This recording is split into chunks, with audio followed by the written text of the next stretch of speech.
જયપુરમાં માતેલા સાંડની જેમ ફૂલ સ્પીડે ધસી આવેલા ડમ્પરે એક પછી એક અંદાજે 17 જેટલા વાહનોને ટક્કર મારી, જ્યાં 12 લોકોના કચડાઈને મોત થયા. આ સમગ્ર મામલે મૃત્યુઆંક હજુ વધે તેવી શક્યતા છે. ડમ્પરે અનેક ગાડીઓને ટક્કર મારતા 50થી વધુ લોકોને કચડ્યા, જ્યાં 12 લોકો મોતને ભેટ્યા, તો અનેક લોકો ઈજાગ્રસ્ત થતા તેમને હોસ્પિટલમાં દાખલ કરાયા છે. સ્થાનિકોનો દાવો છે કે બેફામ ડમ્પર ચાલકે સૌથી પહેલા એક કારને ટક્કર મારી અને પછી અન્ય ગાડીઓને કચડતો ગયો. ડમ્પરે સામે જે આવ્યું તેને ટક્કર મારી. અકસ્માત એટલો ભીષણ હતો કે ગાડીઓના ફૂરચા ઉડી ગયા. ઘટના એટલી ઝડપથી બની કે લોકોને બચીને ભાગવાનો મોકો પણ ન મળ્યો.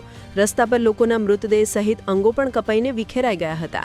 ઘટનાની જાણ થતાં જ પોલીસ અને ફાયર બ્રિગેડની ટીમ ઘટના સ્થળે દોડી ગઈ હતી. વાહનો ક્ષતિગ્રસ્ત થયા બાદ અનેક લોકો કારની અંદર જ ફસાઈ ગયા હતા. તેમને કટિંગ મશીનથી બહાર કાઢવામાં આવ્યા. હાલ પોલીસ મૃતકોની ઓળખ કરી તેમના પરિજનોને જાણ કરવાનો પ્રયાસ કરી રહી છે. સ્થાનિકોનો દાવો છે કે ડ્રાઈવર નશામાં હતો, જ્યારે કેટલાકનો દાવો છે કે બ્રેક ફેલ થઈ હતી. સમગ્ર મામલે તપાસ બાદ જ સત્ય સામે આવશે.